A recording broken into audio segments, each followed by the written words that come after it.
Ici, au cœur de l'Afrique de l'Ouest, dans cet univers minéral se cache un autre monde, le pays Dogon.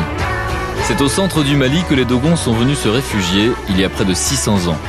Pour lutter contre les envahisseurs, ils ont creusé la roche et construit de véritables villages citadelles. Aujourd'hui, la société Dogon reste l'une des plus secrètes et intrigantes d'Afrique.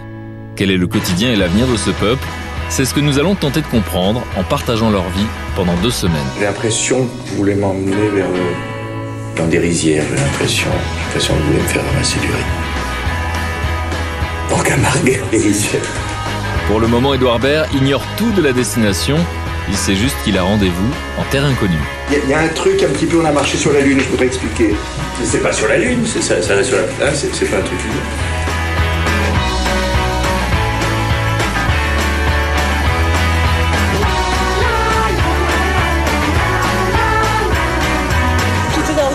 Et on est presque à l'heure. D'accord.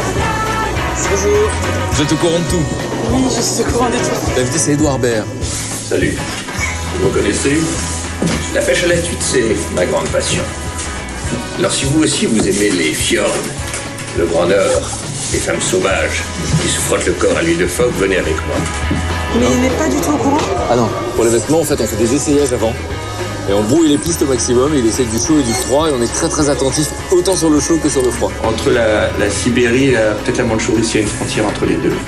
Mais c'est très beau, sûrement. Quand il y a un taux de suicide qui... C'est quelqu'un qui est très speed. Non ? Il y aura de la baston ou pas sur place ? Je pense que l'aventure va le fatiguer de toutes les manières. Fini mes rêves du Sud, j'ai compris. Ah oui, c'est vrai, je vais vraiment aller sous la glace. Il faut être à poil ou pas ? La vache. Je vois toute ma vie défiler. J'ai de plus en plus d'admiration pour Sean Connery et Roger Moore, qui avec ça continue à inviter des filles à dîner. Enfin, normalement, à la seconde où je vous parle, il est dans le taxi et il sait pas où il va. Normalement. Non, je me disais comment on m'a donné un médicament contre le palu. Ça doit être ou l'Asie du Sud-Est, ou l'Afrique, ou l'Inde. Enfin, je me suis dit que c'était plutôt chaud, parce que le paludisme au Groenland, quand même, a été éradiqué assez tôt. Voici. Merci. Merci à vous. J'ai décidé de pas me sentir coupable si tout à coup on me propose 3 scarabées, du foie de génisse cru. Transplissé et maintenant. D'accord, pour C'est une très bonne épicerie de quartier Mathieu. Il y a des boîtes de thon à l'huile d'olive et je voulais vraiment apporter 30 boîtes de thon. Et puis j'ai oublié. J'aimerais mettre dans sa tête maintenant. C'est là, il arrive.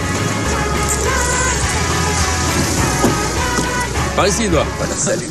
Ça va bien ? Ça va bien ? Oui. Qu'est-ce que c'est que ça ? Mais c'est des trucs que j'ai pas fini, que je vais essayer de finir de lire dans l'avion. Je voulais acheter des boîtes de thon, mais des boîtes de thon, je voulais acheter.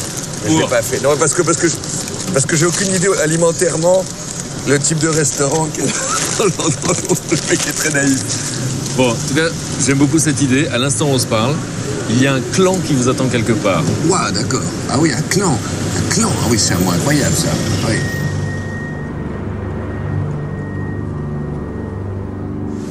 Allez, on y va, on continue la conversation. Les gens se ressemblent. On veut des lieux de survie ou des choses. Moi, je vous dis comment je vois un truc assez bien. Je nous vois tous les deux, assis comme ça, face à nous le désert. Mais assis quand même. Assis, un truc assez assis. Avec des très beaux paysages, mais assis, je peux pas vous dire.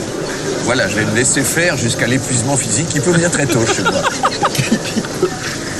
Je suis assez hypochondriaque, donc je pense que je vais arriver très très malade avec une angine. Et là, combien il y a de l'équipe médicale est constituée? Il y a un bloc opératoire, il y a quoi? Je suis un petit Français douillet, donc je suis juste emmerdé par des trucs physiques, alimentaires et sportifs. C'est pas mal. De toute façon, moi j'aime bien me plaindre, donc je crois que je vais beaucoup me plaindre. Alors j'y vais? Allez-y. Ok. Adieu, vous allez me faire tourner. D'accord? Hop, attention, arrivé. Pardon, j'avais oublié, pardon. J'ai un peu l'impression que tout à coup, la porte va s'ouvrir et qu'il y a toute ma famille, mes amis qui vont me dire bon anniversaire. Attention, on arrive dans l'avion. Oui. Ah, vous m'aviez juré qu'on ne prendrait pas l'avion.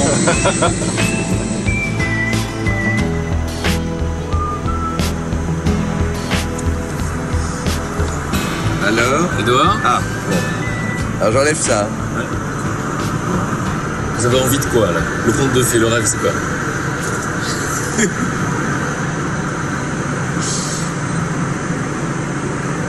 J'ai envie d'être avec des gens que je ne connais pas, assis tranquillement, comme si finalement on se connaissait, qu'on était bien ensemble. Je vous l'annonce? Oui, oui, alors. Alors Edouard, Oui. je vous emmène au pays d'Ogon. Oui. Vous connaissez? Oui. Et pourtant, je sais que c'est une terre inconnue. Est-ce que vous êtes d'accord? Oui, c'est vrai. Vous êtes d'accord? Oui. Pourquoi?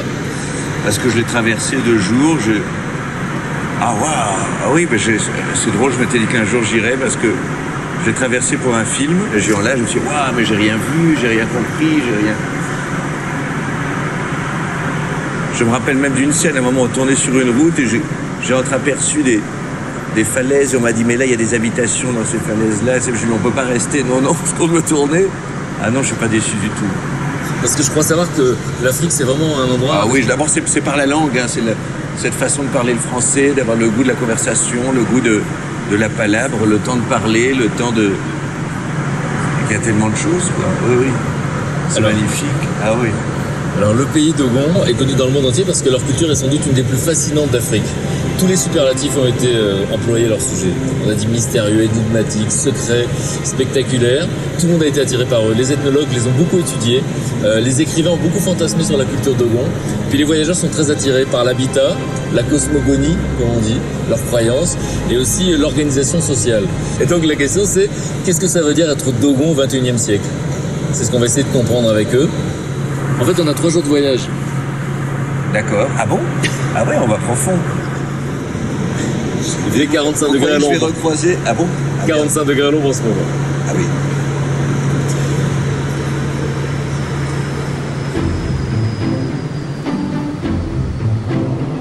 Après 6 heures de vol, nous arrivons à Bamako, la capitale de la République du Mali. L'ambiance de cette grande ville africaine surpeuplée est bien éloignée de celle de notre destination finale. Nous partons vers le nord-est de Bamako. Plus de 700 km nous séparent encore du mystérieux pays d'Ogon. Donc là, on a quoi? On a 8 heures de route? un peu de route. Un petit peu de route, mais c'est du goudron. C'est pas un petit peu de route, j'ai dit 8 heures de route. Oui, c'est ça, j'essaie de minimiser. Oui. Mais c'est pas le même projet.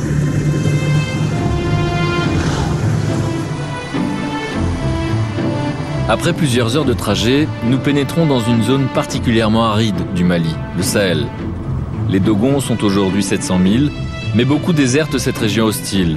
Seuls quelques irréductibles ont choisi de s'accrocher à leurs racines et de perpétuer un mode de vie ancestral dans ces conditions extrêmes. C'est avec 2 d'entre eux que nous avons rendez-vous, ici, au milieu de nulle part. Nous sommes au bout de la route. Moi, je croyais que c'était déjà depuis longtemps le bout de la route.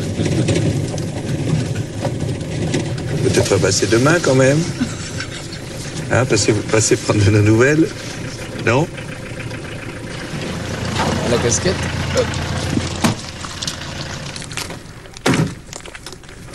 Je vois. Merci beaucoup. Je vois. Monsieur Macari. Merci, salut, merci beaucoup.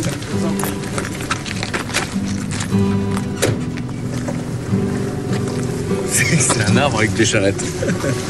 Faut trouver l'arbre avec les charrettes.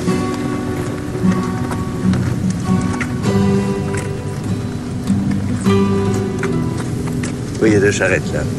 Mais par contre, il n'y a personne. Vous êtes sûr qu'ils sont prévenus, hein?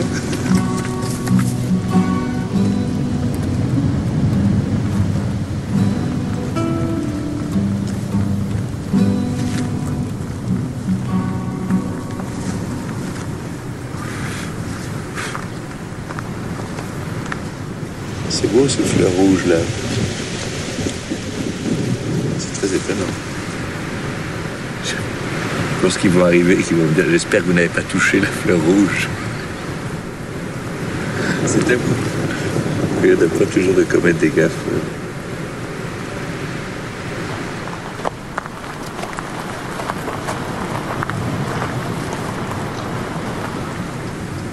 Ça vous paraît incongru un rendez-vous sous un arbre? C'est au-delà, quoi. C'est au-delà de l'incongru. C'est pas du tout là. Bon, très bien. Redites-moi les prénoms. Amadango Amadango. et Yama. D'accord, Yama.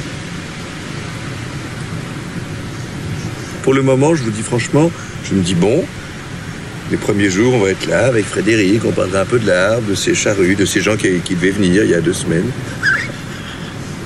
Ensuite, on s'attaquera, mais pas tout de suite, à la vache qui est là, avec un coutelas suisse que j'ai apporté. On découpera un steak, puis 2. Et puis au bout de 4 jours, je sais pas qui de nous 2 ne supportera plus l'autre. Moi, j'ai des livres. Hein. Fred, il y a des messieurs sur des chevaux ou des ânes, là.